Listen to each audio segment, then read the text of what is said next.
अस्सलाम वालेकुम जी। Welcome to my YouTube channel Study Hub. उम्मीद है आप सब लोग खैरियत से होंगे। तो आज हमारा लेक्चर होने जा रहा है स्टडी स्किल्स की लेक्चर सीरीज़ का दूसरा नंबर। पहले में हमने आपको वोकेबुलरी स्किल्स बताए थे, जिसमें हमने आपको बताया था कि किस तरह से आप एक वर्ड में से 10 या उससे ज़्यादा वर्ड्स बना सकते हैं, और वोकेबुलरी को बिल्कुल आसान करके आपके सामने रखा था। उसकी लिंक मैंने डिस्क्रिप्शन में दे दी है, आप जाके वीडियो देख सकते हैं और फ़ायदा उठा सकते हैं।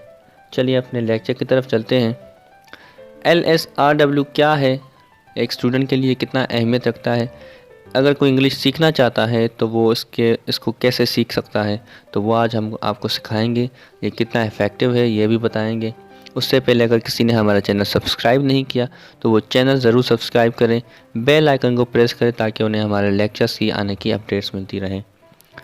LSRW listening, speaking, reading, writing, ये वो 4 मेजर या कोर स्किल्स हैं जिसके ज़रिए से कोई भी लैंग्वेज सीखी जा सकती है।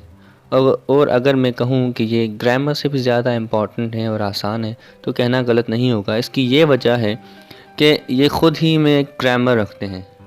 आप ये चारों स्किल्स अप्लाई करके अपनी लैंग्वेज जो है इम्प्रूव कर सकते हैं, अपनी ग्रामर काफ़ी हद तक इम्प्रूव हो सकती है आपकी। इनको एक ख़ास तरतीब में रखा गया है, पहले लिसनिंग को, उसके बाद स्पीकिंग को, फिर रीडिंग को और फिर राइटिंग को। इस ख़ास तरतीब के पीछे क्या वजह है ये भी इस वीडियो में आपको हम बता देंगे। उससे पहले कुछ चीज़ें हैं जो आप जहन में ज़रूर रखें। इन चारों को 2 की कैटेगरीज़ में रखा गया है। पहले 2 हैं रिसेप्टिव, फिर दूसरे 2 हैं प्रोडक्टिव। पहले रिसेप्टिव हैं लिसनिंग और रीडिंग, और दूसरे हैं स्पीकिंग और राइटिंग। रिसेप्टिव वर्ड निकला है रिसीव से, इसमें आप कुछ रिसीव करते हैं, और प्रोडक्टिव जो है प्रोड्यूस करना। ये हम डिफ़ाइन करते हैं आपके सामने। ये देखें, इसमें आपको ये इन 2 चीज़ों में इनपुट होता है, इनमें से आउटपुट। चलें जी, तो एक एक करके इनको पढ़ते हैं। पहला आ गया listening. Listening is the first language skill. तो ये सबसे पहला लैंग्वेज स्किल है। मैंने आपको वीडियो की शुरुआत में ही बताया था कि ये पहला है। क्यों है? इसकी वजह है कि ये एक नेचुरल स्किल है। नेचुरल स्किल भी इस तरह से कि ये नेचुरली हमारे अंदर है। मसलन जब एक बच्चा पैदा होता है तो उसका सबसे पहला अमल क्या होता है? वो बोलता नहीं है, वो लिखता नहीं है, वो पढ़ता नहीं है, वो लिसनिंग उसमें अंदर पहले से ही मौजूद होती है। तो इसी वजह से ये एक नेचुरली ऑर्डर में है, ये एक नेचुरल तरतीब है कि पहले सुनता है। तो वो बच्चा भी सुन के आपके साउंड्स को, आपकी वोकेबलरी को, आपके एक्सेंट, डायलेक्ट जो चीज़ें हैं उनको अडॉप्ट कर लेता है। उसे कोई आप ग्रामर नहीं पढ़ाते कि ये बेटा आप अगर पैदा हुए तो आपको ये रूल्स याद करने हैं, आपने टेंसेस सीखने हैं, आपने पार्ट्स ऑफ स्पीच पढ़ने, तभी आप बोल पाओगे।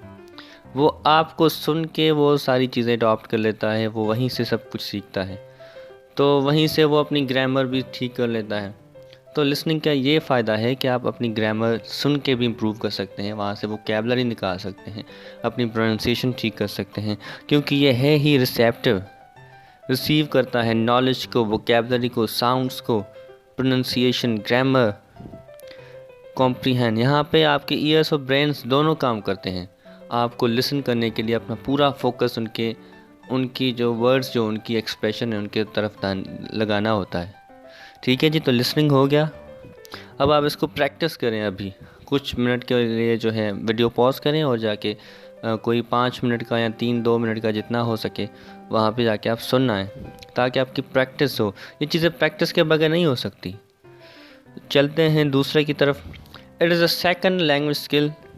ये दूसरा है। जब आपने एक चीज़ सीख ली, जब आपने कुछ रिसीव कर लिया है, नॉलेज, वोकैबुलरी जो चीज़ें हैं, अब आप उसको अपने तरफ से एक्सप्रेस कैसे करेंगे? आपके पास आइडियाज़ हैं, आपके पास अल्फाज हैं, आप कैसे जो है उनको प्रोड्यूस करेंगे? इसके लिए आपको वोकल ट्रैक्ट और ब्रेन चाहिए। मतलब जो आपका बोलने वाला जो हिस्सा है, माउथ वाला वोकल ट्रैक्ट, जहाँ से आप कुछ गला कह लें, जहाँ से आवाज़ें निकालते हैं, to correctly produce language sounds. अब आपको ये जो स्पीकिंग वाला है, ये आपको एक तो उनके जो साउंड्स हैं वो सही से निकालने में मदद करेगा। आपको बोलना है लाजमन। स्पीकिंग के लिए जो है आपने एक तो, मैं आपको अगर एक एक्टिविटी दे दूं, अगर आप करना चाहें तो आप हर रोज़ कुछ ना कुछ करते हैं। आपकी एक लाइफ है, आपका एक जो है बैकग्राउंड भी है, तो आप अपने आप से अपनी लाइफ के बारे में गुफ्तगू करें। 5 मिनट का टाइम ले लें, वीडियो पॉज कर लें, आप जो है सिर्फ 5 सेंटेंसेस इंग्लिश लैंग्वेज में खुद की लाइफ के लिए, कोई ऐसा मौका ज़िंदगी में हुआ हो, कोई खुशी का, कोई गम का, कोई दोस्त, कोई भाई बहन जिनके लिए आप कुछ कहना चाह रहे हैं, वो 5 जुमलों में आप कह लें। ये भी एक नेचुरल स्किल है, यहाँ पे प्रोड्यूस करते हैं आप, जो है जो आपने रिसीव किया है उसको अपने अंदाज में प्रोड्यूस करते हैं। तो आपके लिए ये मैं एक और प्रैक्टिस छोड़ के जाता हूँ कि 5 जुमले जो हैं अभी आप कुछ इस्तेमाल करें, जो भी आपका है, इवेंट है या कुछ भी। मैं आपको अब तीसरा समझाने वाला हूँ, रीडिंग। अच्छा, अब जब हमने बोलना सीख लिया तो अब हम रीडिंग करेंगे, क्योंकि अब ज़ुबान से ही रीडिंग की जाती है। It is the third language skill, ये तीसरा है इस जो है तरतीब में। It is just like listening receptive skill, ये जो है मैंने जो रिसेप्टिव 2 बताए थे उसमें से ये दूसरा वाला रिसेप्टिव ये है। और ये पैसिव स्किल है, मतलब यहाँ पे कोई ऐसा कोई क्रिएटिविटी नहीं है, कोई नई चीज़ हम नहीं बनाते, यहाँ से हम कहीं और से कुछ रिसीव करते हैं। और जो है it requires our eyes and our brain to comprehend and absorb the written material. Reading के वक्त हम जो है, ये कहा जाता है ना कि रीडिंग के वक्त आपकी जो कम्युनिकेशन होती है, आप कम्युनिकेट करते हैं राइटर के साथ, आप उसका एक्सपीरियंस जो है वो आप खुद में ट्रांसफ़र कर रहे होते हैं, आप उससे गुफ्तगू कर रहे होते हैं राइटर के साथ। It is one of the artificial language. अच्छा, वो जो नेचुरल थे, जो कि हम में नेचुरली होते हैं, हम बोल लेते हैं, कर लेते हैं, यहाँ से हम ये चीज़ें जो है हम खुद जो है अडॉप्ट करते हैं, ऐसे ही हमारे पास नहीं आती, ये हमें खुद करनी होती है, ये आर्टिफिशियल है। अच्छा, it helps to improve all parts of the language, vocabulary, spelling, grammar and writing. ये हमें राइटिंग करने में मदद देती है, क्योंकि हम जब पढ़ते हैं तो हम उस राइटर का जो है स्टाइल कभी कभार अडॉप्ट कर लेते हैं, किसी का पसंद आता है, वहाँ से हम वोकैबुलरी, सेंटेंस स्ट्रक्चर वहाँ से सीख आते हैं, कैसे स्ट्रक्चर किया जाता है सेंटेंसेस को, पैराग्राफ्स को, और जो है ग्रामर हमारी अच्छी खासी वहाँ से इम्प्रूव हो जाती है। कभी कभार कोई नॉवेल पढ़ लेते हैं तो हमें वहाँ से जो है कन्वर्सेशन करने का भी अच्छा खासा वहाँ से वोकैबुलरी, स्टाइल, जो बातें होती हैं वहाँ से हमें मिल जाती हैं। तो रीडिंग भी बहुत इम्पॉर्टेंट है। आप लोग का पूरा ध्यान ग्रामर की तरफ होता है, तो यहाँ पे तो उससे भी ज़्यादा अच्छी चीज़ें हैं। आखिरी वाला, अच्छा, इसकी भी प्रैक्टिस करें।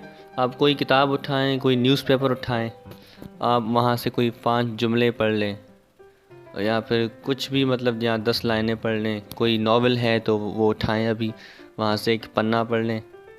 ये 5 मिनट का ही काम होता है कम से कम, इसकी आप प्रैक्टिस ज़रूर करिएगा। आखिरी वाला है, it is the fourth language skill, ये चौथा वाला है। It is just like speaking a productive skill, ये स्पीकिंग की तरह यहाँ पे भी हम लोग प्रोड्यूस करते हैं राइटिंग में, जहाँ पे हम माउथ के थ्रू जो है कुछ प्रोड्यूस करते हैं, स्पीक करके, बात करके। यहाँ पे हम जो है अपने हाथ का इस्तेमाल करते हैं, पेन का इस्तेमाल करते हैं, और अपने आइडियाज़ को जो है हम पेन के थ्रू रिटन फॉर्म में जो है इन राइटिंग वो हम बयान करते हैं। टू रिप्रेजेंट सम इन्फॉर्मेशन, कोई इन्फॉर्मेशन हम जो है प्रोड्यूस करते हैं।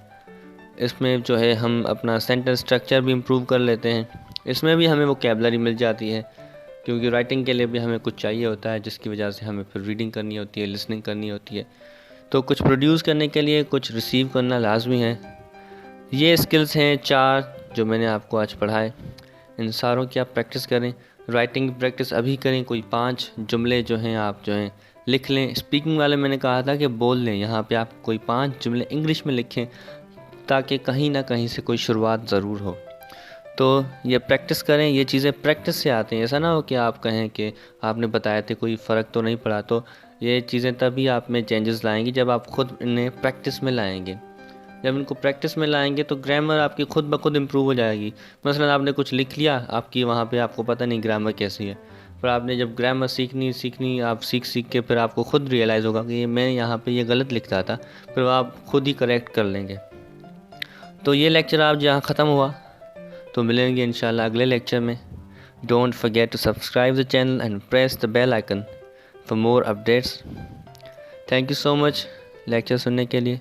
मिलते हैं अगले लेक्चर में, तब तक के लिए अल्लाह हाफ़िज़।